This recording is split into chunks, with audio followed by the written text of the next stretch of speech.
So our two speakers today are NYU professors, Professor Alessandro Chiaramonte and Roberto Dialamonte. Professor Chiaramonte also teaches political science at the Florence University and is one of Italy's most respected experts in electoral systems. Professor Dialamonte also teaches at the Luis University in Rome and is a well-known political journalist and writes for the Italian newspapers, and also sought out in the New York Times and Financial Times for commentary on current Italian and European politics. Thank you all so much for being here. Thank you. Should we start? Yes. Okay, thank you and welcome to everybody. Well, this Italian politics adesso talk has become somehow traditional at the beginning of each semester here at NYU, and I have to say that in this case it comes at the right time because a long electoral campaign has just started in Italy. As some of you may know, general elections in Italy are expected to be held in the spring 2018, probably in late March, at the end of the current legislative period, which started 5 years ago following the 2013 general elections. Well, Professor Dialamonte, who will be talking after me, will focus exactly on this campaign, on its characteristics, on parties and leaders who will compete for votes and for the government, on the results that we may predict, at least by now, on the political scenarios after the elections. But we are aware that we are speaking to an audience of mainly of young American students and so we cannot take anything for granted because you may not know what has been going on in recent times in this country. You may not know what it is at stake in the next general elections and after. This is why I will try to give you some pieces of information as the background to the present political situation, so as to let you better understand the importance of the incoming general elections and what may happen after the election of spring 2018. So, to start with, I need to go back to the beginning of the 1990s, so about 25 years ago, when Italy went through a major transformation of its political system. This is when a second republic emerged as distinct from the first republic, the period going from the end of the Second World War to the beginning of the 1990s. And the Second Republic was distinct, has been distinct from the First Republic, especially with reference to the party landscape and the inter-party competition, the patterns of inter-party competition, that is, how parties compete one against the other. 25 years ago, Italy went through the transition from the First to the Second Republic, and in the Second Republic, we had new parties emerging, and these parties tended to group into two major coalitions. So we had new parties, but also new political players, namely the coalitions of parties. That's why we speak of a bipolar party system, a party system characterized by the presence of two main coalitions or poles of parties. The left and the right. So a leftist coalition made up of a number of political parties and the rightist coalition made up of a number of political parties. And since 1994, we have seen an alternation in power, in office, between the left and the right coalition. This is also the period, the political phase characterized by the presence of a strong leadership. And I'm referring to the leadership of Silvio Berlusconi. How many of you have ever heard the name of Silvio Berlusconi? Silvio Berlusconi was for sure the most prominent political leader of the recent past, in Italy of the past 25 years actually. Also the present. And also of the present, which is somehow paradoxical, but and Berlusconi is a very controversial political figure. On the one hand, he was the one who led the right coalition for the entire period of the Second Republic, for 25 years, and he was the only one capable of unifying the various right political parties under a common flag, the one of the right coalition. He also served as a prime minister 4 times for a total of 9 years, which is a lot according to Italian standards. On the other side, however, he was flamboyant. He had a brash personality. He had a lot of legal problems, including corruption, including abuse in office, including sexual misconduct. You mean love affairs? Love affairs with underage love affairs. So, he was much loved and much hated. Actually, in 2013, he was convicted for tax fraud. And following this conviction, he was voted out of the Senate. So you may imagine that the time of Berlusconi in politics is over. Well, this is not the case. His popularity declined a lot, of course, following these scandals, but he's still there. He's still there, even in spite of this conviction. He's still the leader of the right coalition, and he may play a major role even in the next general elections, as Roberto Dalimonte will tell you later. Alessandro, can I give you a break? Sure. To show them something? Did you show the picture of Mr. Berlusconi? Here we have Mr. Berlusconi. Yes, exactly, but I want to show very briefly something else. Professor Chiaramonte told you that this man is very controversial, has been, and still is, but even more so in the past. By the way, he's a businessman, which makes us feel today a little better after Trump. Because now you can't, in America, you can't tell us, the same things he used to tell. So he's a businessman. But I want to. He has a brash personality. Let me. He has problems with women or strange relations with women. So there are some similarities. I just want to show you the relationship between Mr. Berlusconi and The Economist. Are you familiar with The Economist? Okay? The Economist is a major magazine, as you understand. And the Economist has been always critical of the rise to power of this man.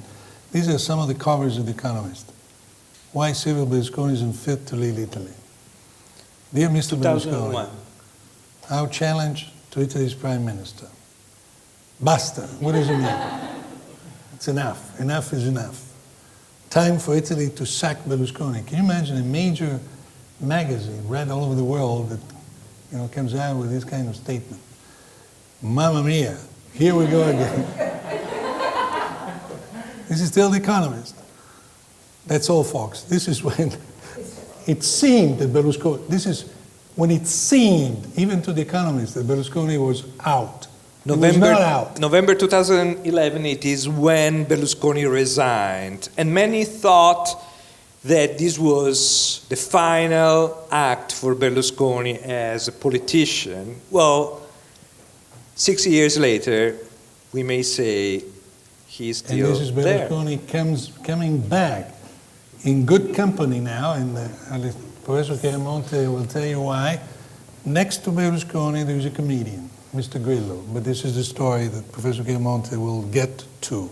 I just wanted to show you these pictures as to lighten up a little bit our conversation, please. So the party system I was referring to before, the one with two major coalitions competing for the votes and the government alternating in office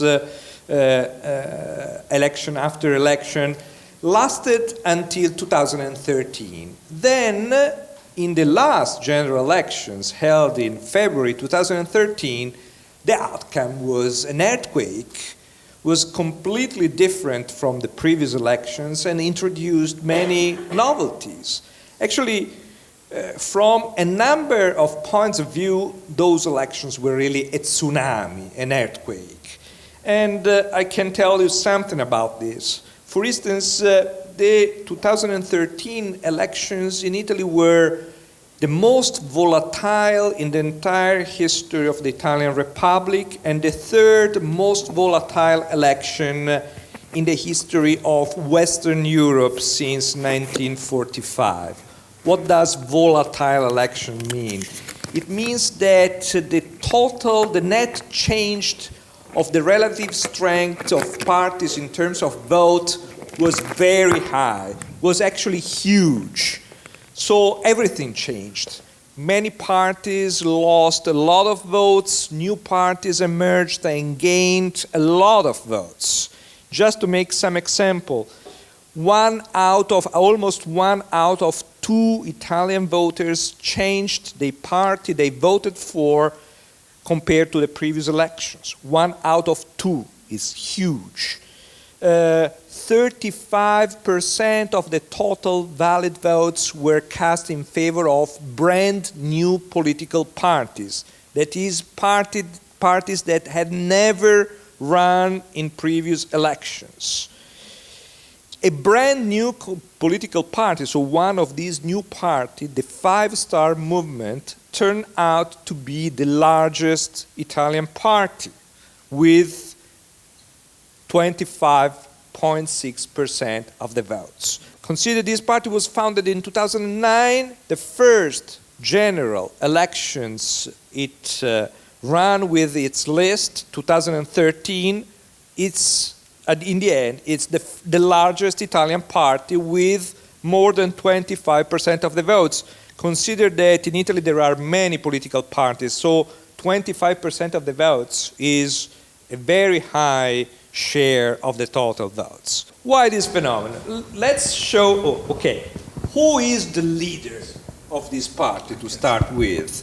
This guy on the left, next to Berlusconi. Actually, the two of them do not have good relations. Beppe Grillo. Beppe Grillo is the leader of this party. He's a comedian. He is a comedian. He's not a professional politician. He was a comedian. He still is a comedian. Professional comedian. Professional. Unlike Berlusconi, he's a comedian too. But he's not a professional comedian. Mr. Grillo is a professional comedian. He worked in television, on the theaters, and so on and so forth. Well, then he was expelled from television. He made political satire. He was strongly against the political class. And he founded a movement and then a party based mainly, or exclusively, I would say, as an anti-establishment political party. So the main goal of this party is to get rid of the existing political parties, of all the existing political parties. It is an anti-party party. The main platform of this party is to defeat the mainstream, traditional, establishment political party. So it is a protest party. It's also a populist party.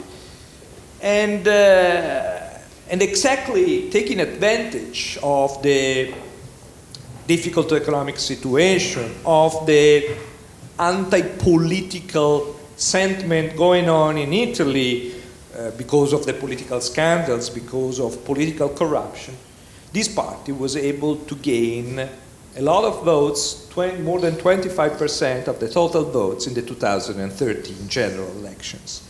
And some of the opinion makers, journalists, analysts at that time thought this to be an extraordinary result that would last just for a few months. Well, according to the polls, do we have polls at present?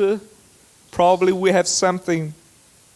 According to recent polls, the Five Star Movement is still the largest Italian party, so 5 years after the 2013 elections, and we are very close to the next general elections.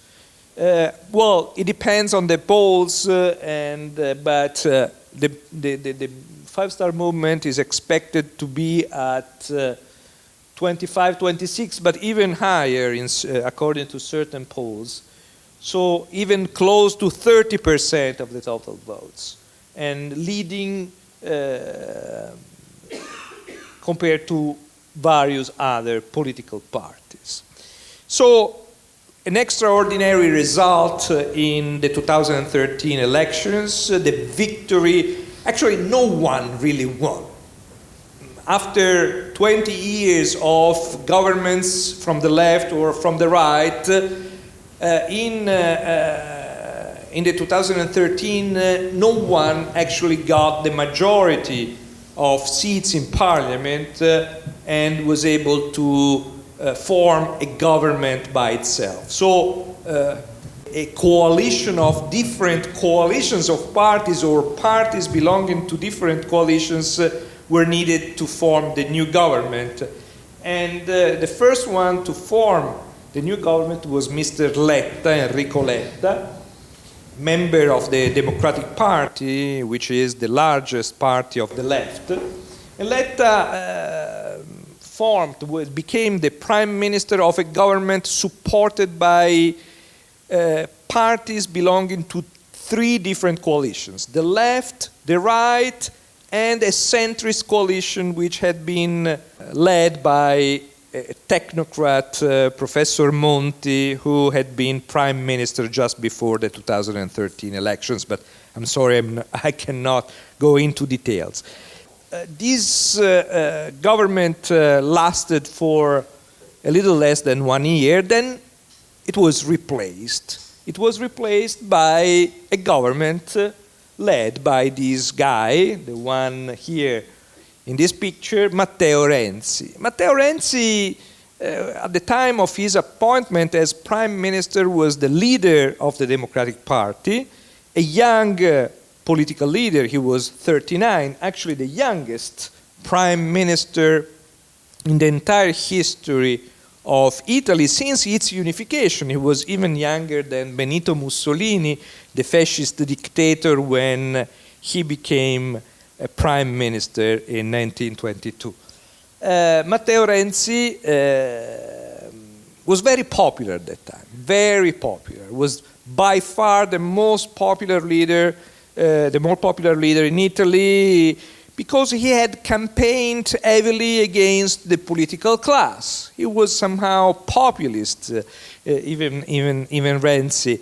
He had campaigned heavily against the political class. He wanted a major turnover in the political leadership. He was known as the scraper or the demolition man, exactly with reference to his will to make the political class younger, to change a sort of political generation.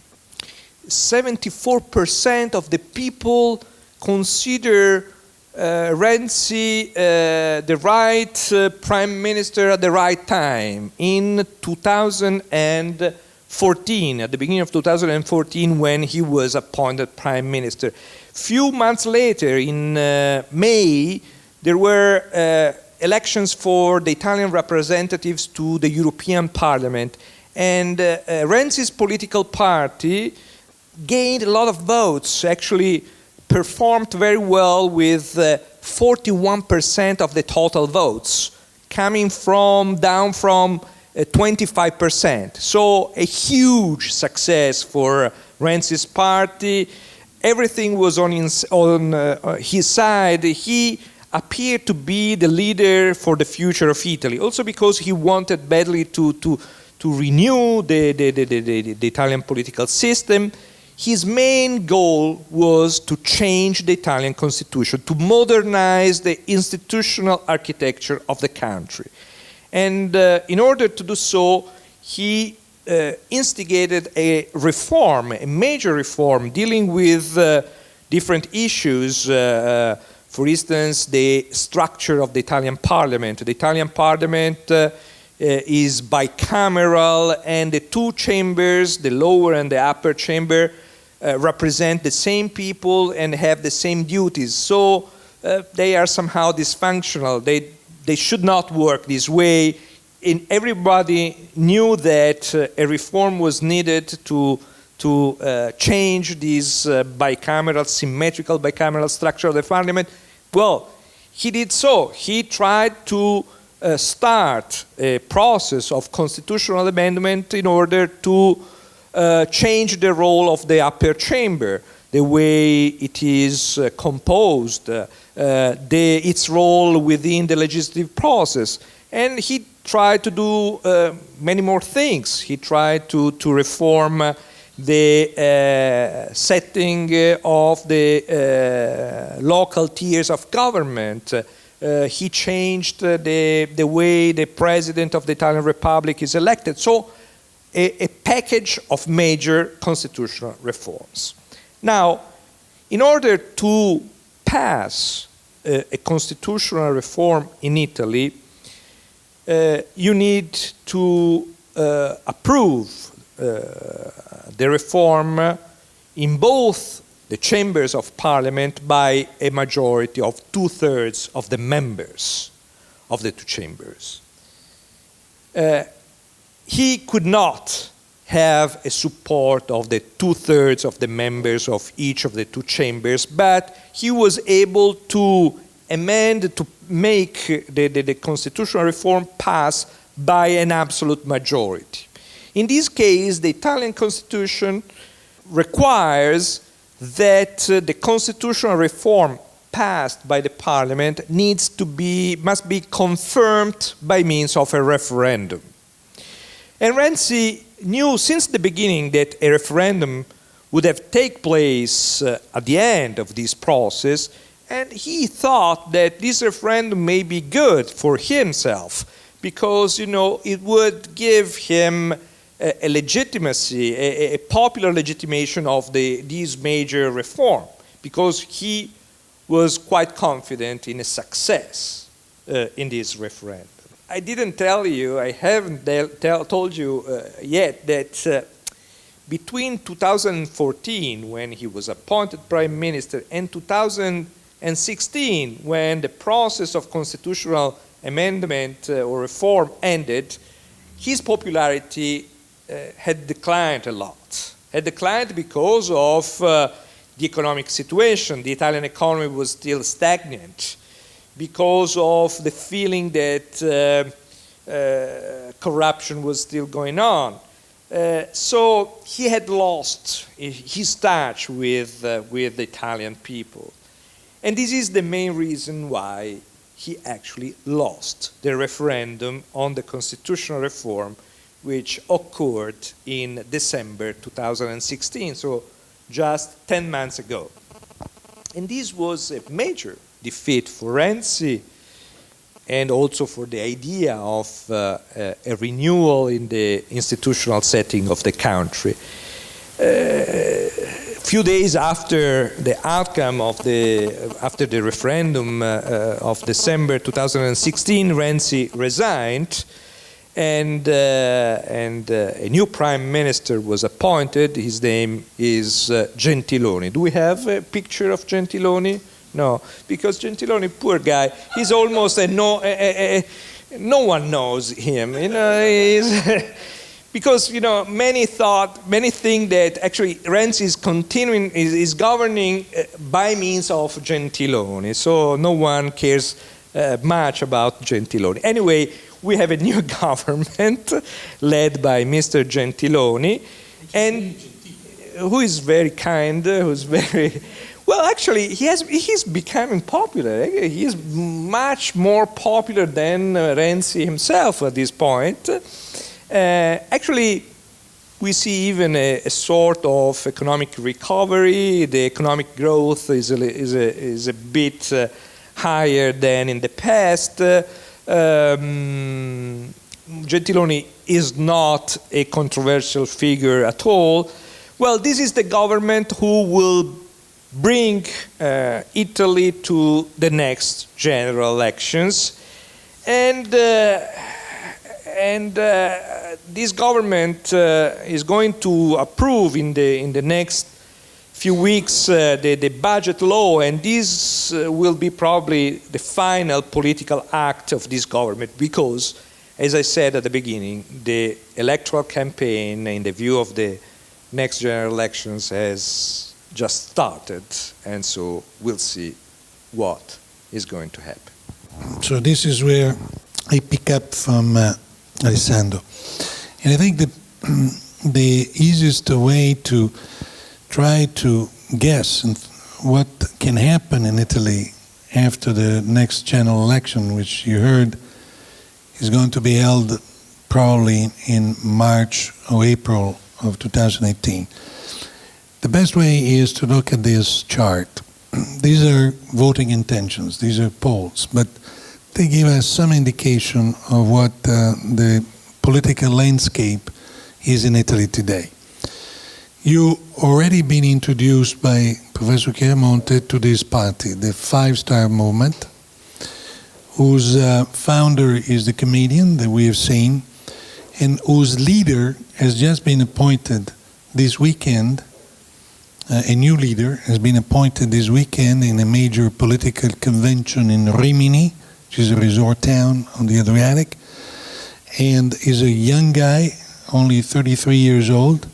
His name is Di Maio. He comes from Naples, and he has been chosen this weekend as the candidate prime minister for the Five Star Movement for the next election. Now, the important point to emphasize about the Five Star Movement is that the Five Star Movement is the only party that we know that has said already that it will not ally itself with anybody else. It will not form coalition, alliances. It wants to govern alone. And until now, this resistance or this hostility to alliances has been kept in place. Now, the Five Star is alone. It doesn't want to deal with other parties. It wants to get to power on his own. This is important to remember for future outcome. You already been introduced also to the Democratic Party. This is Renzi's party, the largest party of the center left. The Five Star is a party that is hard to describe, except for what Alessandro told you before. It's an anti-establishment party. It's a party against corruption, and this is a very important part of his image. It's also a party with a lot of cross-cutting positions. It's a party that is in favor of basic or universal basic income, UBI, universal basic income, but it's also a party which is not very favorable to immigration, so it mixes up left-wing issues with right-wing issues. It tries to avoid to be trapped into a left-right definition. The only clear-cut issue is corruption, to be against the old establishment, and that. Everything else is mixed, left, right, and center. So it's a cross-cutting appeal to the five-star. The Democratic Party is a center-left party, Mr. Renzi. Then there is Berlusconi Party, which is called Forza Italia, which translates as Go Italy, which is interesting per se, as the name of a party, Go Italy. Go where, we don't know. We haven't found out yet. But he's going to tell us after the next elections where Italy will go, Mr. Berlusconi. This is a party that you have not been introduced to yet. This is called the Northern League. And you can see Berlusconi and the Northern League today around this figure here. The Northern League is a party that was founded on the premises that the North should split from the South. In other words, to put an end to Italian unity. Not through a civil war like in the US in the 1860s.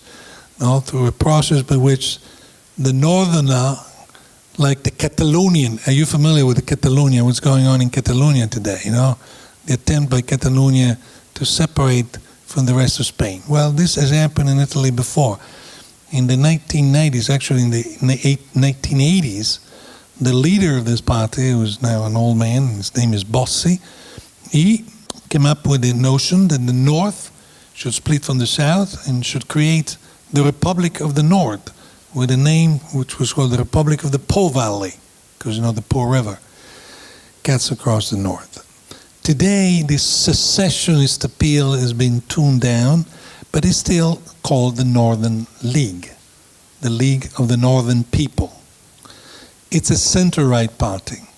Like Forza Italia, also a center-right party, and these are the two of the parties that Alessandro mentioned as part of the coalition of the center-right, moderate coalition. The other member of the moderate coalition is a party with this fancy name, Brothers of Italy. Brothers of Italy. And this is more right-wing than Forza Italia, but these three parties act together. Okay, they've done so in the past and they'll continue to do so, even though there's significant differences among these parties, because Forza Italia is a member of the European People Party. The European People Party is the European level party that Mrs. Merkel, who just won the last election in Germany, belongs to. So European People Party. So Forza Italia is a member of the European People Party. So a moderate European party. The Lega Nord not only has the history that I mentioned, the record that I mentioned, but is also anti-Euro. It's not pro-Europe. It's anti-Euro. Wants Italy to get out of the Euro. So there's a significant difference between these two parties, and also Fratelli Brothers of Italy. You know, is a party with significant ideological and policy differences with Forza Italia, but they tend to act together under the leadership of Mr. Berlusconi, because they know that if they're divided, they lose, and they're united, they might succeed in getting to power. This was true in the past, and is still true today. Then we have this splinter group from this MDP, which stands for the Movement of Democrats and Progressive. It's a splinter group from the PD, from the Democratic Party. These are people who hated and hate so much Mr. Renzi, they had decided to spread from the Democratic Party and to form a different party, very much against Mr. Renzi. And here we don't have to mention these small groups, you know, this is Italian left and this is a centrist party with 2-3% of the votes. So this is the political landscape. Question. What's going to happen after the next election? To answer this question, you have to ask me, Professor, what is the electoral system? And the answer to that is the electoral system, that is the rules, the voting rules by which Italians will vote. Today, unlike what they were in the past, today are basically a proportional representation system. What is proportional representation? It's the same thing that the Germans used yesterday. That is, parties get a proportion of the seats in Parliament and Congress, more or less equal to the proportion of the votes they have. This is what proportional representation is. You understand what I mean? Proportionality. You get 5% of the votes, you get 5% of the seats. In Germany, there is a threshold of 5%. If you don't get to 5%, you don't get seats. As a matter of fact, all the significant parties yesterday in Germany passed the 5%, and today there's 6 parties represented in the German Bundestag, the German Congress, which is the first time after World War II, since the 50s. 6 parties. So even Germany now is fragmented. Italy is fragmented, as you can see here. And with proportional representation, the fragmentation at the electoral level will translate into fragmentation at the parliamentary level. You understand? All right? So, the question is, what kind of government will Italy have after the next election? This is a critical question. What kind of government? Who's going to be the prime minister? Mr. Renzi thinks that he will be the prime minister again. I don't think so. What do you think, Alessandro? I don't think so. Even Alessandro doesn't think so. So he will not be prime minister because we agree on this. And we know our stuff. Is that right, Alessandro? We know our stuff very well. Well, let me give Mr. Renzi just one chance. If he really performs well, that is, if he really goes beyond these figures, if he goes above 30%, 31, 32%, maybe he might have a chance to become prime minister again with a coalition. Maybe. But I don't think he will get to 30%, so he's going to stay in Florence as secretary of the PD. So he will not be the prime minister. Mr. Gentiloni, this gentleman. You didn't tell them that Renzi comes from Florence. Yes, oh, by the way. Mayor. Exactly, Mayor of Florence. Absolutely. He was also a student at the University of Florence. But you see, it's not so important to know who is going to be the next prime minister. Because it could be, again, Mr. Gentiloni, because he's a compromised man. He doesn't raise passions, hostility and antipathies. So he could be, again, prime minister. But that's not the point. The point here is, how will Italy be governed? Who is going to form a coalition? Because, remember, we're not talking about America. We're not talking about president. We're not electing a president. We're electing parties, not a president. You understand? We're electing parties. Number one. Number two, this is a parliamentary system, not a presidential system. In a parliamentary system, governments are formed and last only until they have 50% of the votes in parliament in their favor. You understand?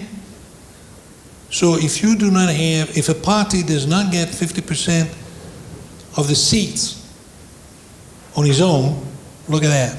Which party can get 50% of the seats on his own? You think any party can get 50%? No. So it's going to be coalition. Coalition, they have to get to 50%. So tonight, look at this. What kind of coalition can you form to get to 50%, to form a government? Remember what I told you, the 5-star is out. They're dreamers, daydreamers, and night dreamers. They think that they can get to 50% on their own. They can't. And I told you that they don't want to form alliances. So imagine that the biggest party in parliament will be the 5-star. Okay? The biggest, with 30% of the seats, which is a lot. What are they going to do? What are they going to do? They don't want to form alliances. So they'll have to pass the bucket, pass the baton. Or they have to change their opinion on coalition making. We don't know what's going to happen. But even if they change their opinion on coalition making, they're not going to form a coalition with the Democratic Party. They don't. They want neither the Democratic Party will form a coalition with them. They will not form a coalition with Forza Italia. Berlusconi hates the Five Star, because the Five Stars, if he gets to power, it will steal his companies. Remember, Berlusconi is a businessman with companies, very sensitive companies. We didn't tell you that. Berlusconi, and that's the difference with Trump.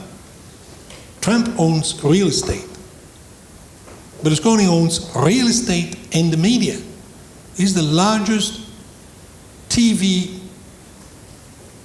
private TV tycoon in Italy. And he's afraid that if the Five Star wins, they will take away the TV from him with regulations, different regulations from the one existing now. So there's no way that these two parties will form a government together. So even if the Five Star decides to form a coalition, with whom? With the Lega Nord. The Lega Nord. Because they're both very negative on the euro and the European Union. So it will be a coalition of populists, anti-establishment, anti-euro populist. Not a good thing for Italy. Not a good thing for Europe. But will they get 50%? I doubt it. I doubt it. I doubt it. So what kind of government? You need 50%. You cannot do otherwise. There's no way around 50%. So what kind of government it is going to have after the next election? It has to be Renzi, Berlusconi, again. Berlusconi is going to be back on the saddle, 81 years old. This summer, he went to a beauty farm to lose weight, and he looks 10 years younger or less. No joke. He went to a beauty farm in the north of Italy. Instead of spending the summer in his beautiful Sardinian villa, worth 400 million, he spent his summer in a beauty farm fasting. Fasting and lifting. And you look at him today on TV, he really looks younger. If you get too close, however, the effect disappears. All right? But he's there. I tell you about the beauty farm because it's not pleasant. It wasn't pleasant for him. But he's so determined to play a big role in politics again. Consider that he cannot run as a candidate in the next elections because of the conviction I was talking about before.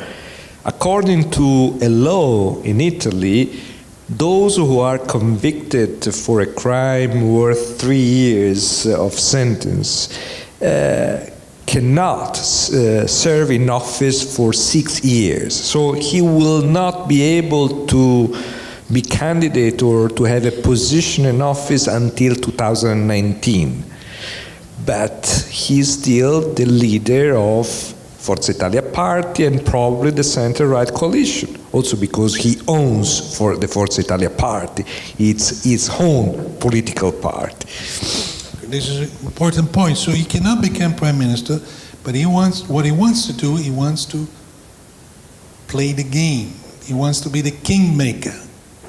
You understand? And he will be, because as you can see here from these data, that won't change, but they will change, but won't change that much.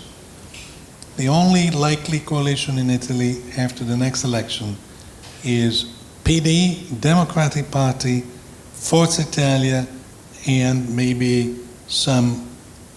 these things and some other pieces here and there, small groups, or individual members of parliament that might be willing to support the next government because of payoffs.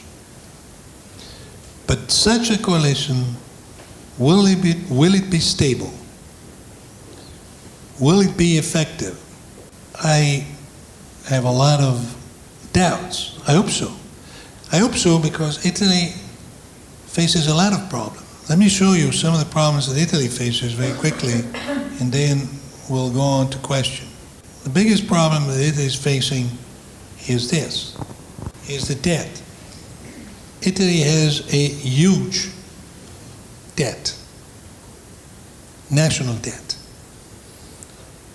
After Greece, Italy is the largest national debt in Europe, and one of the largest national debt in the world. You can see here percentages, you can see here over 130% of the GDP. You know what the GDP is. But in absolute terms, the Italian debt is 2 trillion and over 200 billion euros. 2 trillion. Can you figure that? You know how much money we have to pay bondholders so that they keep buying this debt, interest on the debt? How many hospitals and schools and roads we could build instead of paying the interest on the debt on 2 trillion, 200 billion? So this debt also limits, what I'm trying to say is limits the capacity of any government, left, right, center, to stimulate the economy, to invest. Also because you should be aware that you are aware that Italy is a member of the European Union. Italy is a member of the Eurozone, and there are constraints, the limitations to Italy's government capacity to raise new debt, to run deficit. We cannot run large deficits anymore because we are bound by the rules of the Eurozone, by the rules of the European Union. So this debt is a big burden on the country and particularly on the young people and future generation. The unemployment rate we're facing. In Germany, it's just about 4%. In Italy, look at that. Now, it has gone down. This is kind of old. It has gone down to 11%, a little over 11%. It went down by 1 percentage point. But in the south, because you always have to remember Italy is 2 countries, north and south. In the north, unemployment is not very different from Germany. In the south, unemployment is around 25%. Youth unemployment in the south is around 50%, like in Greece. These are huge problems that Italy, the country, has to face. One of the reasons Mr. Renzi lost the referendum on December 4th, that Alessandro mentioned to you, he lost it almost everywhere, but he lost it very badly in the south, not because the southern people were concerned about the constitutional reform. The southern people they voted against Renzi, the prime minister, who hadn't done enough to take care of unemployment and income. They didn't vote against the Constitution. They voted against Renzi, against government, against the establishment. Because these are terrible figures. 50% youth unemployment, 25% general unemployment, income declining, growth. Look at this. This is the historical trend for Italy's growth. Down. Down. Today, we are celebrating growth for this year at 1.5 after years of decline, of negative growth, or zero growth, 0.5, 0.7. Today is 1.5. Fireworks, 1.5, which is still better than 0.8, which was last year. And it will be good if it continues in 2008, 2019. But will it continue when we're facing an unstable political situation like the one I described to you before? Will it continue with potentially weak and unstable government? These are the kind of questions that we are concerned with. And on this dramatic tone, I will stop my conversation. And then now we're opening up the field to question. Please, any kind of question. Also question on Europe. We didn't talk much about Europe, Italy in Europe, so if you want to raise question on Europe, please do. Also, Mr. Trump. I'm interested in the five-star movement and specifically in what exactly they're standing for. I don't know if you mentioned it too much in the presentation, but I was just interested in what they're... He knows everything about the five-star. So the five-star movement, they don't like to be called party. They are a movement. But of course, in political science, we have a clear definition of what a party is, and the five-star movement is for sure a party. It's an anti-party party, as I said before. So its main goal is to fight against the traditional political class, the traditional parties, the establishment, both economic and political establishment. Well, it is a web-based political party. It doesn't exist on the ground. The membership is just an online membership. Social networks are used as in no other political party around. They believe strongly in participatory democracy. They think that democracy should be a direct democracy, so with people, the members of the party, deciding from below whatever the speakers, the representatives of the party should do in terms of behavior in parliament, legislation to be passed through the parliament, and so on and so forth. In reality, we see something different. Professor Darimonte mentioned before the election of the leader of this five-star movement, which took place yesterday in Rimini. Actually, out of 140,000 members, only 30,000 voted in the direct election of the leader, and everyone was aware of the fact that the leader was actually imposed from above, from Beppe Grillo, by Beppe Grillo. Beppe Grillo had decided that Luigi Di Maio should be the leader of the party.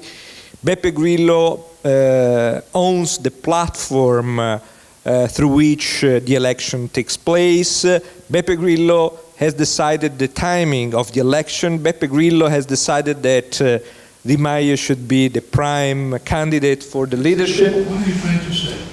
Is this direct democracy, the decision made at the top? Yes, so it doesn't exist direct democracy. This is the conclusion. I mean, no, I don't want to you know, we can even look at these experiences in a very interesting way, but, you know, it depends. Just to tell you something more about this election of the leader of the movement, the candidates were selected 3 days ago. And the election took place yesterday, so there was no time at all for the candidates to make a campaign, to make themselves visible, to tell the members what they want to do. So it was clearly a move from above, because even though Beppe Grillo says, I'm not the leader of the movement, I'm just the spokesperson, this is what he says. The reality of this movement is that he's the owner of the party. He decides everything, what should be done, who has to stay or go away from the party, because many members of the five-star movement elected in 2013 were expelled by Beppe Grillo because they showed to be not loyal to his leadership.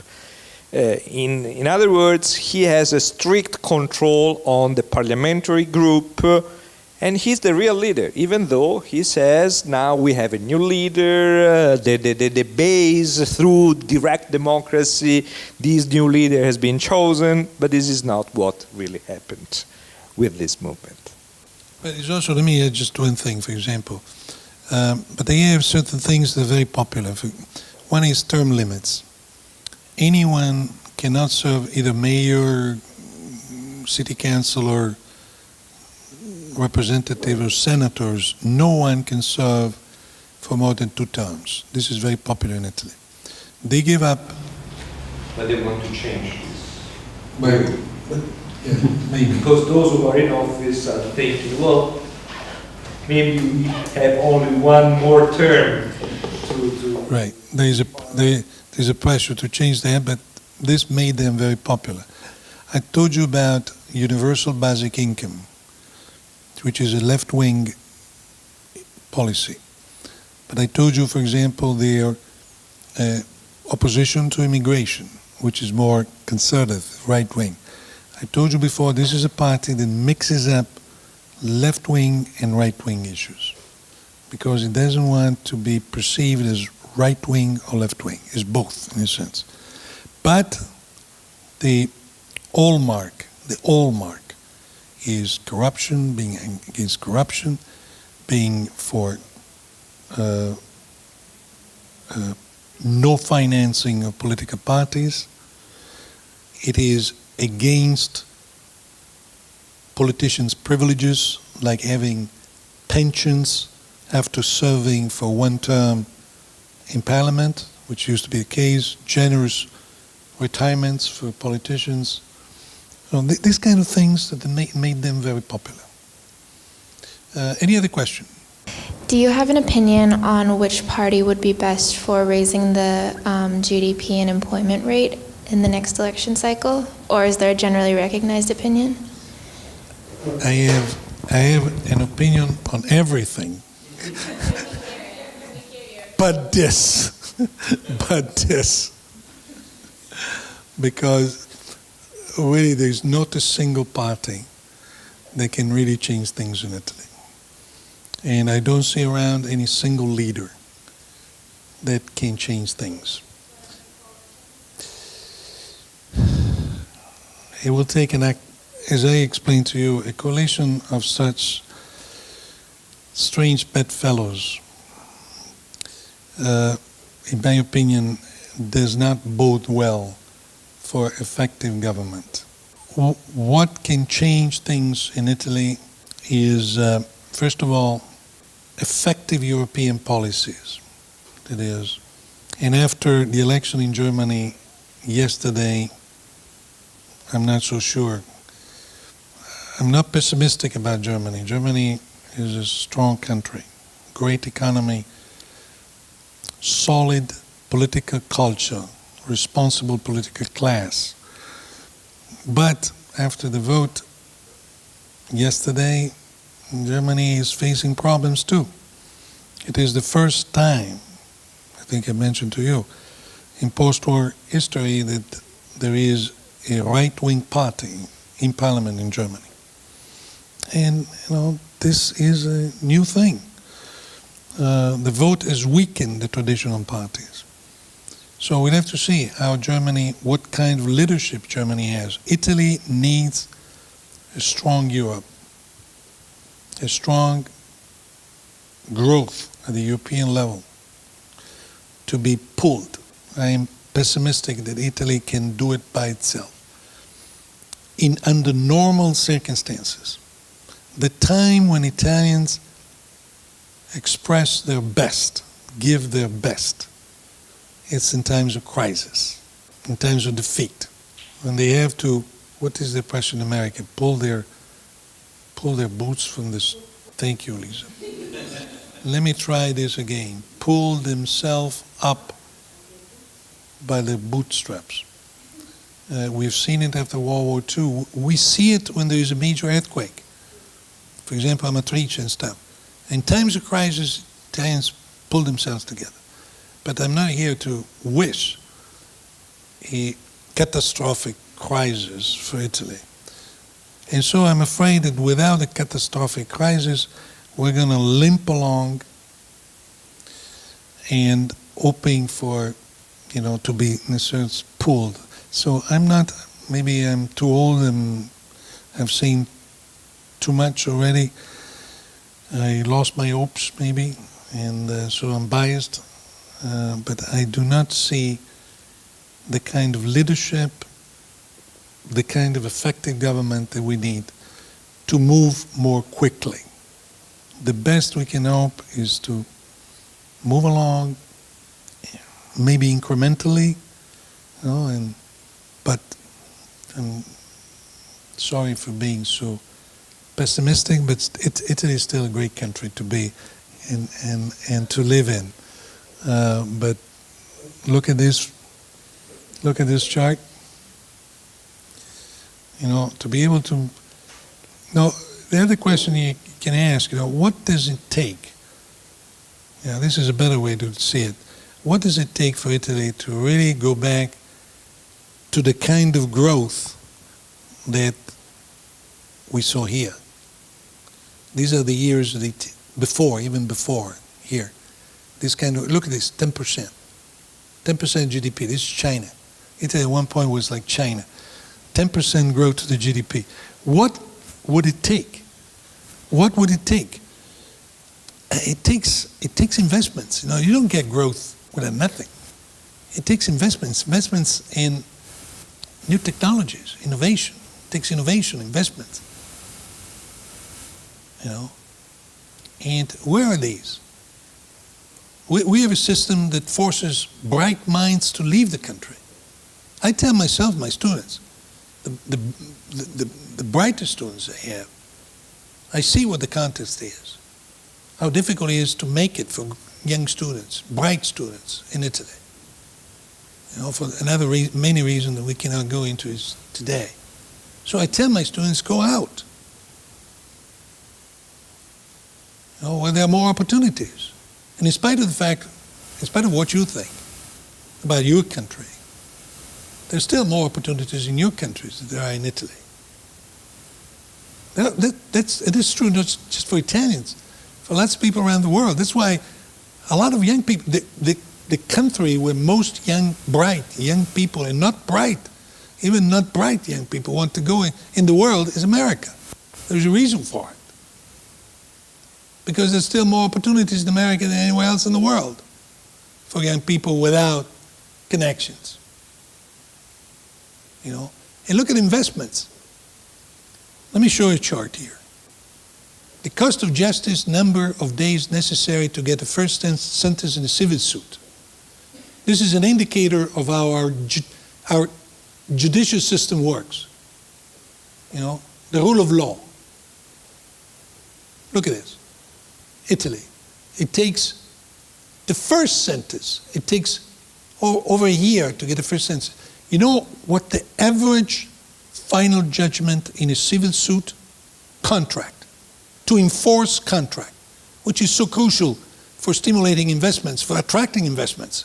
Who wants to invest in a country where it takes 10 years for a civil judgment? 10 years. You understand? How can you attract investments in this kind of business context? And with a bureaucracy that doesn't work, is inefficient. That's why I am pessimistic.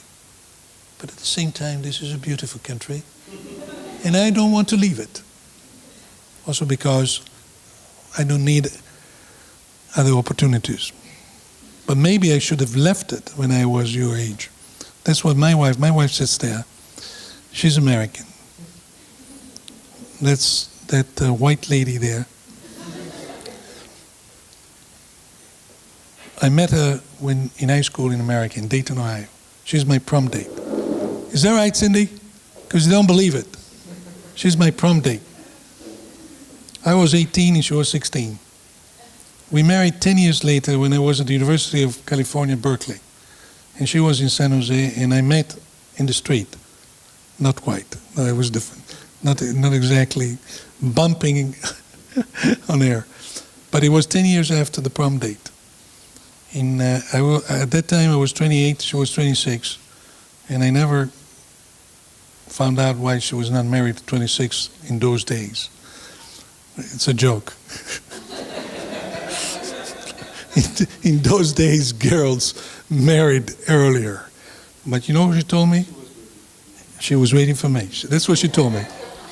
That's what she told me. That she had been waiting for me to come back. And I did come back in 1975. 1975, it was Berkeley. That's when I should make the decision to stay in America. Hi, I'm Giulia. I'm not a student. I'm a lawyer from Florence, but I live Lawyer from Florence? Alessandro. But I live and work in Palermo. I just wanted to give an update on the Five-Star Movement because they declared in August that they would never create an alliance with the Lega Nord. So I thought that was important to say. And this weekend in Rimini, they said that they would consider single alliances for single reforms. So maybe agreeing with the center-left for an education reform or agreeing with the right for, I don't know, a health reform. So they're actually opening up in this position because their previous position was impossible. And the observation that I wanted to make was I think that the provisions for the future will depend very much on the electoral law, which is going to be voted this autumn. And my question, I mean, it's in discussion right now, be discussed in the parliament next week. And my question was, what is your opinion on the relationship between the Five-Star Movement and the Italian press? Because, yeah, that's what I would like to ask. Thank you. Thank you for your question. As for the idea that the Five-Star Movement could govern based on a changing majority depending on the specific issue, I know that this is what the leaders of the movement say, but I don't think this is viable somehow. Because, you know, who is going to vote the government in? Are those all the parties like either the Democratic Party, the Forza Italia voting in a Five-Star Movement cabinet? I don't think so. So maybe Di Maio, as the leader of the Five-Star Movement, wishes to come first in the next general elections to receive from the President of the Italian Republic the responsibility to form a government, to form a government even without a predetermined majority in Parliament, and then to ask for a confidence vote and then for the support on single issues from the various parliamentary groups. Well, this is fantapolitics in my view. I don't think this is something that can happen. I don't think that there are other political parties available to vote the confidence in the movement and to let a cabinet consisting of only members of the Five-Star Movement be formed. And I don't think that parties in parliament are available to support from time to time the bills instigated, promoted by the Five-Star Movement. So even if the quality is good, I think it's just a political issue. So they are against, so they wouldn't let them go through the parliament presenting their bills and discussing them. No, the government would never be formed on these bases, in my view. As for the relationship between the movement, the Five-Star Movement, and the press, well, this is interesting because there is the landscape of Italian newspapers and magazines is very crowded, very populated. We all know, or Italians know well, that there is a daily newspaper which is very close to the Five-Star Movement. I'm referring to the Il Fatto Quotidiano. We may even consider the Il Fatto Quotidiano as the voice of the Five-Star Movement. I have seen many newspapers shifting their attention towards the five-star movement in the past 2-3 years. For instance, by reading the Italian Corriere della Sera, I have the feeling that they look at this movement in a very interesting way. So, of course, this is not an endorsement. This is not a newspaper which can have a strong relationship with the five-star movement, but there are journalists' articles where you can see that they pay a lot of attention to the five-star movement. So in general, I wouldn't say that the press has gone closer to the five-star movement in general, but they consider this party as a possible governing party for the future of the country, and they pay more attention to this party exactly for this reason. Sorry, if I go back to the previous question, not to your question, because your question has been answered fully. But the previous question, because now I think I don't want to leave you with the wrong impression. I have to balance what I said before. Do not forget, Italy is the second largest industrial economy in Europe. Okay? In spite of all his problems and in spite of his poor growth prospects, as I said before. And this is why this makes me angry, because we have a potential for growth. We are the second largest industrial economy in Europe. We're not Greece. We are second to Germany. Our industrial base is stronger and larger than France and Britain. We have areas of excellence, and not just fashion, which is also very important in terms of GDP. The Gucci, the Ferragamo, the Bottega Veneta, lots of jobs, lots of value. But we have a very strong metal mechanical sector, second only to Germany. We have a very strong robotics industry. We have very strong, around Modena, biotech industry. We have a strong car industry still.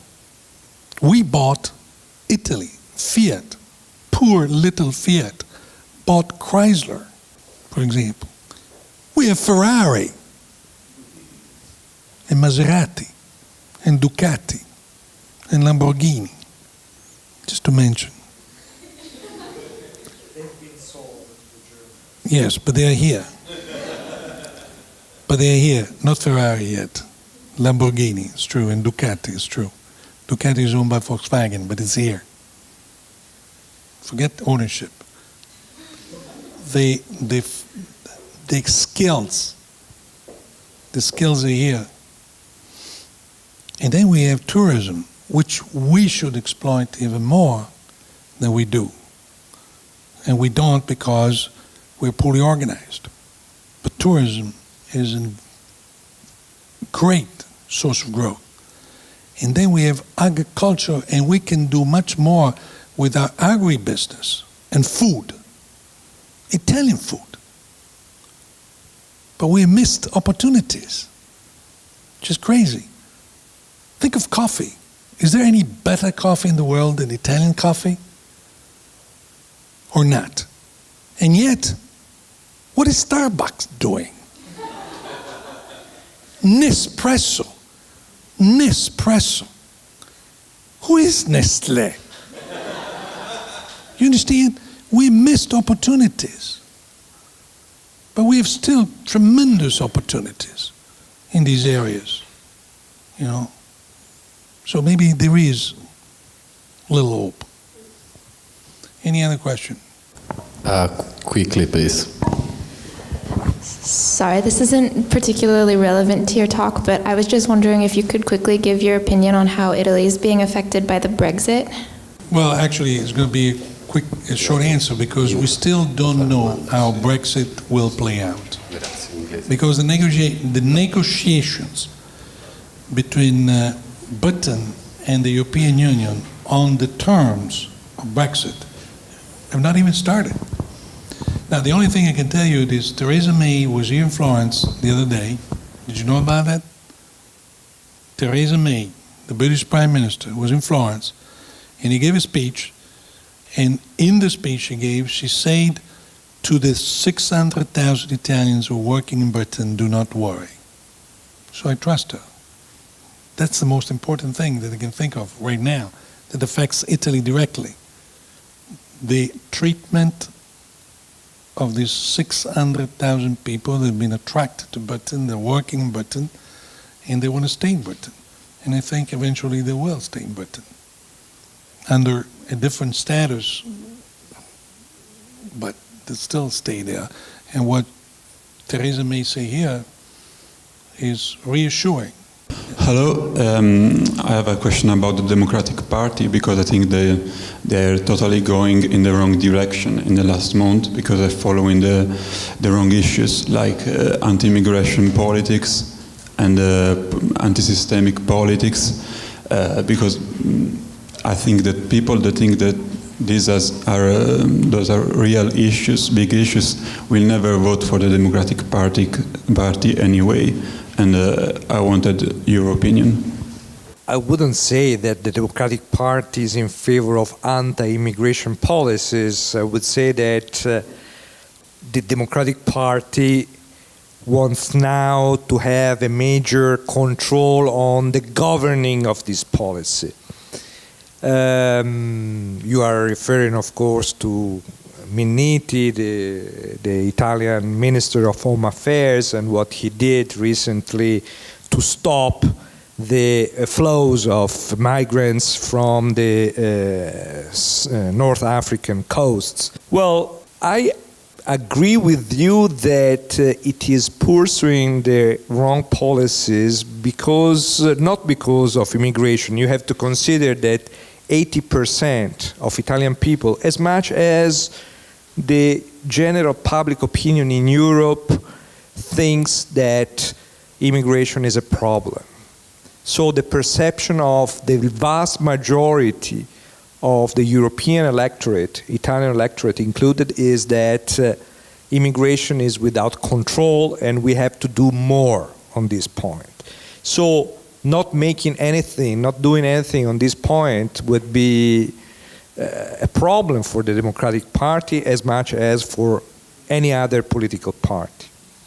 I think that the Democratic Party is not pursuing the right policies because it's not politicizing Europe as the policy, the crucial policy.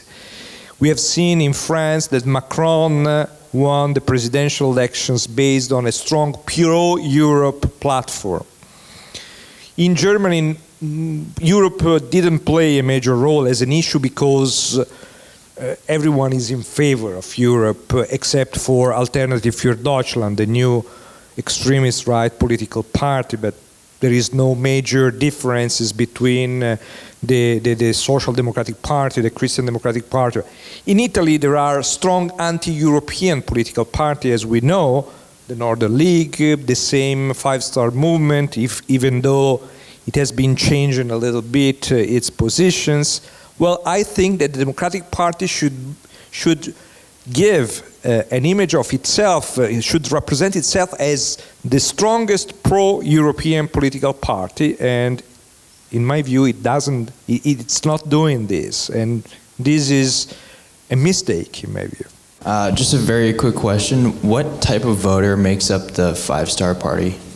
In the views of many, the five-star movement is just the party of the young people, of the younger generation, which is true, but only to some extent. I mean, if we're only for the younger generation of those between 18 and 25, the five-star movement would be a party of only 6-7% of the total votes. Actually, it gets 25-30% of the votes. It means that actually we have data that the Five Star Movement is the largest party among the people with an age between 18 and 55. Here is particularly, you say, in this case.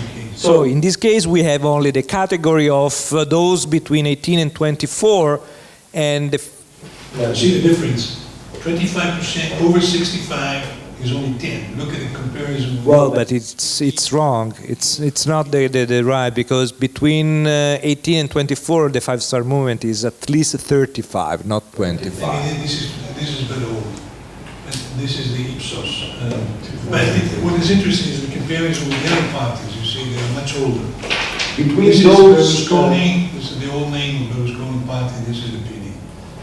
And then, yeah, go ahead. So, actually, we find many educated people among those who vote for the Five Star Movement. So, with a university degree, as we can see here, more than in the case of the Democratic Party, and much more than in the case of the Forza Italia party. The PDL is the old name of Berlusconi's party. So they are on average more educated than the electorate, the voters of the PD and the PDL.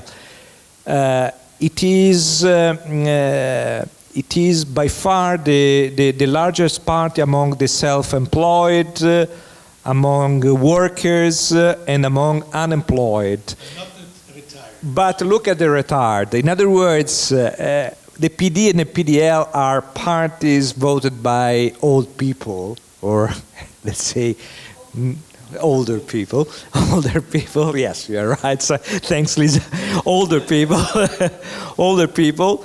So, even though in Italy we live very long, so there is no much future if these things do not change in the case of the Democratic Party and the Forza Italia party, while the Five Star Movement, if it will be able to keep this younger generation attached to them, may be stronger and stronger in the next election. So the sources of information. So as we can see here, those who use the web as the main source of information, of political information, tend to vote the Five Star Movement much more than other political parties, while those who take their political information through television tend to vote more for Berlusconi's party, also because Berlusconi is the owner of the largest TV network in Italy, private TV network. This is this data is not up to date, as you can see. Yeah. These are the data taken. Precise. This is a picture taken at the time of the 2013 elections. But roughly, it gives you an idea that this is a party with some exception, retired people, it really gets votes. It's a catch-all party. It's a catch-all party. Consider that those who voted for the Five Star Movement in 2013 had voted, half of them have voted for the left and half of them had voted for the right in the previous elections. So the Five Star Movement was able to collect votes from different areas of the political spectrum, both the left and the right. And with that, can we just put a name to a meeting? Yes, thank you very much. I think we should have something to do.